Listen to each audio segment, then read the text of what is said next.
पटना के सिंघम कहे जाने वाले सिटी एसपी शिवदीप लांडे ने आज पटना की सड़कों पर किसी हीरो की तरह सादी वर्दी में चुनरी ओढ़कर यूपी पुलिस के इस इंस्पेक्टर को हिरासत में ले लिया, वो भी कैमरों के सामने। चंद घंटे में खबर सुर्खियों में आ गई, लेकिन बाद में खुलासा हुआ कि हिरासत में लिए गए इंस्पेक्टर के खिलाफ उनके पास एक शिकायत के अलावा कोई ठोस सबूत था ही नहीं। एक सरकारी कर्मचारी के गिरेबान पर हाथ डालने वाले शिवदीप लांडे अब खुद सवालों के घेरे में।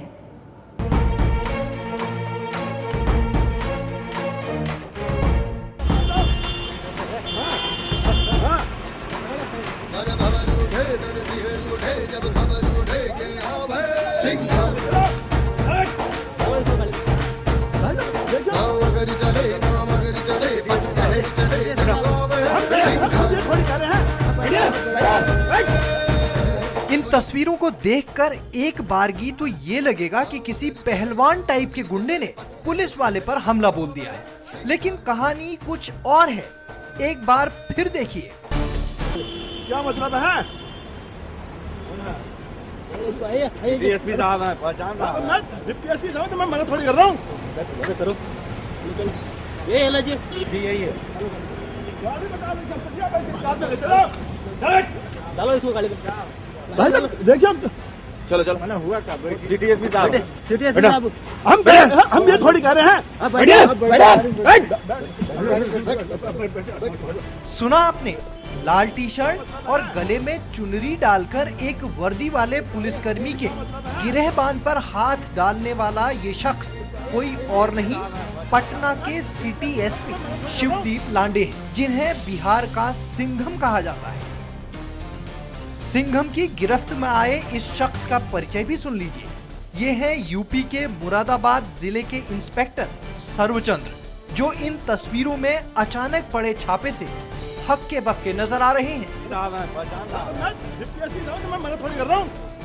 पटना के लाल बंगला चौराहे से शिवदीप लांडे ने न सिर्फ इंस्पेक्टर सर्वचंद्र को पकड़ा, बल्कि पटना पुलिस की गाड़ी में डालकर पहुंचा दिया थाने। तस्वीरें बता रही हैं कि इस ऑपरेशन को उन्होंने अपनी फोर्स की बजाय अपनी हाथों से अंजाम तक पहुंचाया।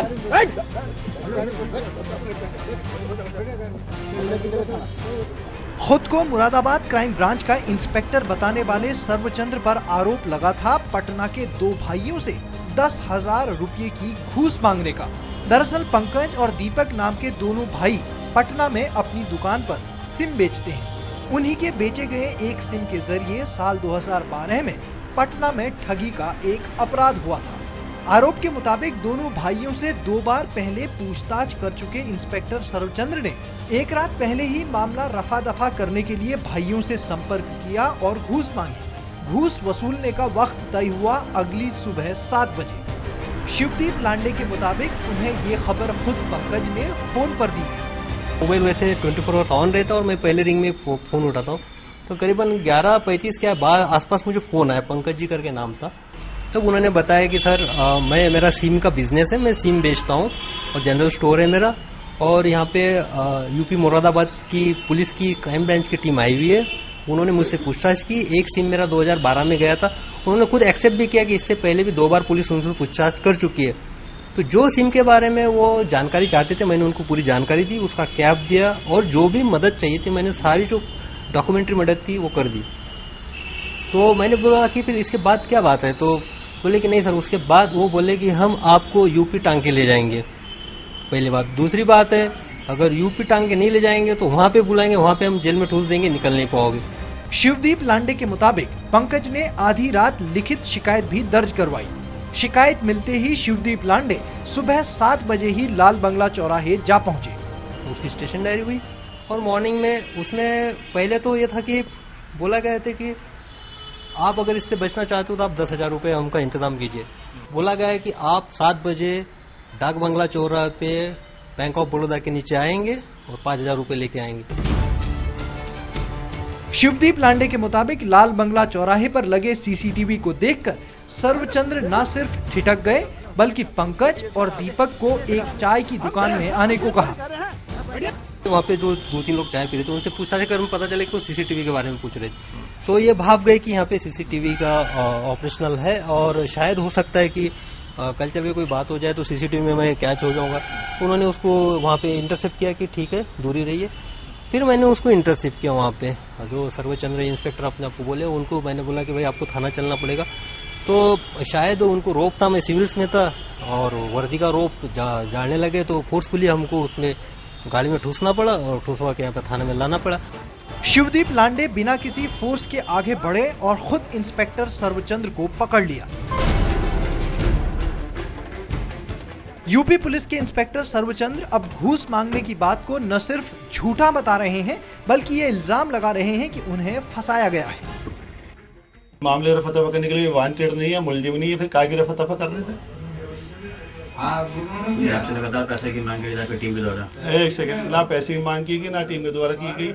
अब इन्होंने कोई चाल चली है, इनका कोई हाथ हो, उसे पेशबंदी की बात दूसरी, वरना ऐसा कुछ नहीं है। मेरा जमीर बता रहा है, मेरा कैलिबर बता रहा है, और जो मुलजिम वाली बात है वो भी हमें काफी ट्रेस किए थे, लेकिन यहाँ चले कोई सुनने को तैयार ही नहीं। सर्वचंद्र उसी राजस्थान होटल में ठहरे थे जहां दूसरे राज्यों के पुलिस वाले ठहरते हैं, लेकिन उन्होंने पटना पुलिस को अपने आने की खबर तक नहीं दी थी। शिवदीप लांडे के मुताबिक ये नियमों के खिलाफ था और वो ऐसी हरकत के खिलाफ कार्रवाई करते हैं। आप यहाँ पे बोल रहे हो कि हम आपको टांग के यूपी ले जाएंगे और मेरा जुरिडिक्शन है भाई, यहाँ तो अराजकता तो है ही नहीं, यहाँ पे रूल ऑफ लॉ है और लोगों का विश्वास है, लोगों की विश्वसनीयता मेरे प्रति है, तो उसकी जवाबदेही बनती है। तो उसी के कारण फिर उसको मैंने बड़ी गंभीरता से लिया। रविवार सुबह 7 बजे से दोपहर तक सिटी एसपी शिवदीप लांडे सर्वचंद्र को थाने में बिठाए रखे, लेकिन फिर कोई सबूत न मिलने पर उन्हें सर्वचंद्र को छोड़ना पड़ा। प्रथम दृष्टया जो पैसे के कोई लेन देन नहीं पाया गया और कोई ऐसा एविडेंस प्रथम दृष्टया संभवतः नहीं पाया गया जिसके आधार पर उनको गिरफ्तार किया जा सके, तो फिलहाल उनको रिलीज कर दिया गया है, कोई आरोप की फिलहाल पुष्टि न होने की वजह से। अब सवाल उठ रहे हैं कि जब सबूत नहीं थे तो एक सरकारी कर्मचारी पर पुलिस के आला अधिकारियों ने क्यों कार्रवाई की? क्या पर्दे के सिंघम जैसी छवि बनाए रखने के लिए शिवदीप लांडे ने नियम कानून भी ताक पर रख दिए हैं?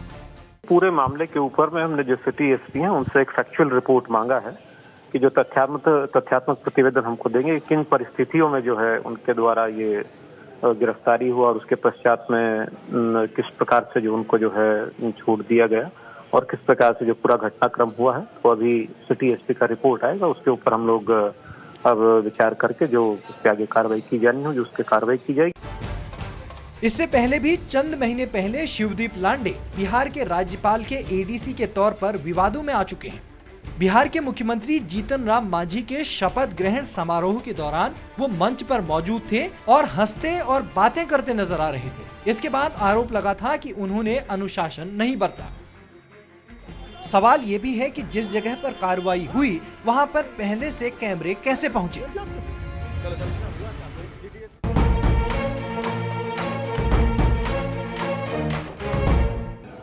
शिवदीप लांडे ने पहले कैमरों के सामने यूपी पुलिस के इंस्पेक्टर सर्वचंद्र का गिरेबान पकड़ा और फिर सबूतों के अभाव में उन्हें छोड़ दिया। बदले में उन्हें मिली मीडिया में एक और चर्चा। महाराष्ट्र के रहने वाले शिवदीप लांडे ने अपनी सिंघम छवि को लेकर एबीपी न्यूज संवाददाता प्रकाश कुमार से एक्सक्लूसिव बातचीत भी की। दावा ये कि वो किसी से नहीं डरते और बिहार के लोग उन पर भरोसा करते हैं।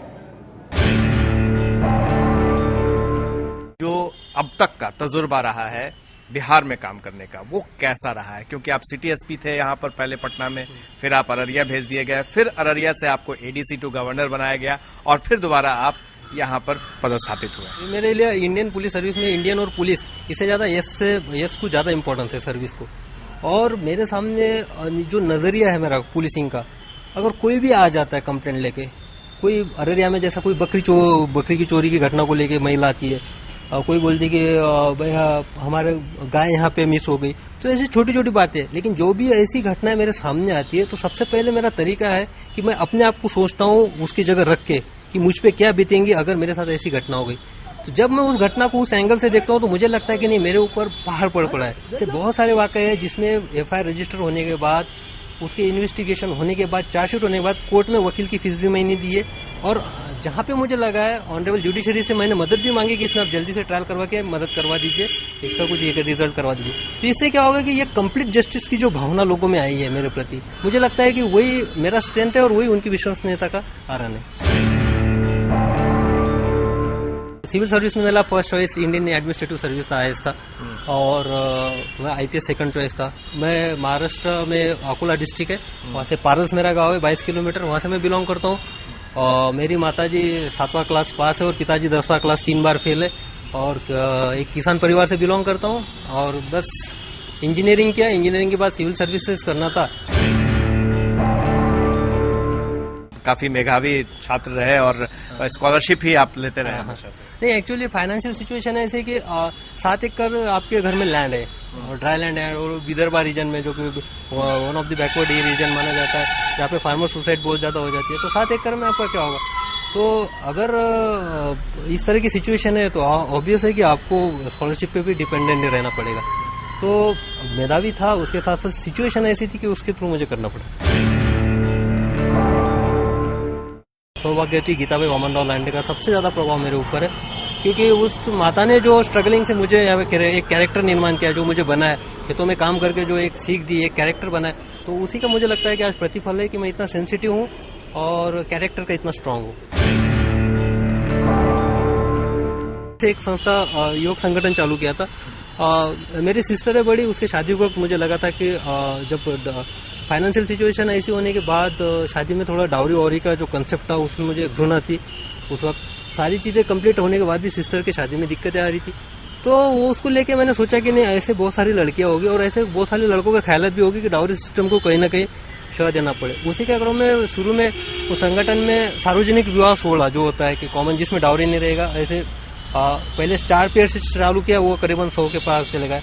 पहले तो फिलहाल में 70% तक डोनेट करता था, लेकिन अभी शादी हो गई तो फिलहाल में थोड़ा 25-50 इस तरह से हो जाता है।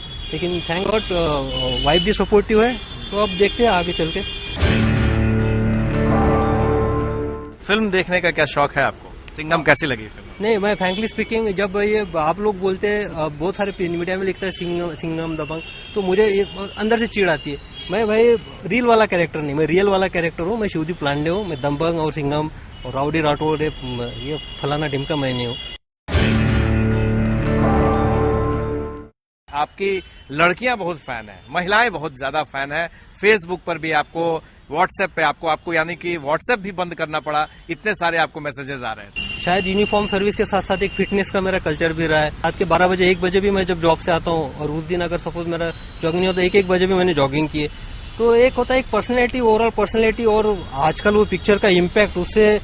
और दूसरी बात है कि लड़कियों की जो प्रॉब्लम्स है, वो जब कंप्लेन करती है, जो वो चाहती है कि अपने माता पिता से भी डिस्क्लोज ना करो, लेकिन जब वो मेरे साथ डिस्क्लोज करती है और बताती है कि सर ऐसी ऐसी बात है, आप माता पिता से मदद, इसमें एक्शन चाहिए, और उसमें एक्शन होता है, 100% उसमें एक्शन होता है और उनको जस्टिस मिलता है, तो ऑब्वियस है कि उनको एक अलग फीलिंग आता है, समथिंग गॉडफादर टाइप फीलिंग आता है कि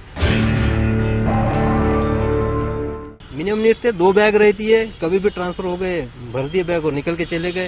और सर्विस देना है, जहाँ पर भी जाना है सर्विस देना है, और गवर्नमेंट विभाग का मैं एक पदाधिकारी हूँ, बस यही दिमाग में डाल दो, उसके बाद सारी चीजें गौन हो जाती है। और एक बार आपका मेटल टेस्ट हो गया, पता चल गया, तो उसके बाद फुल फोन कॉल्स आना, मुझे लगता है, क्योंकि मुझे तो कोई फोन कॉल्स अभी आते नहीं।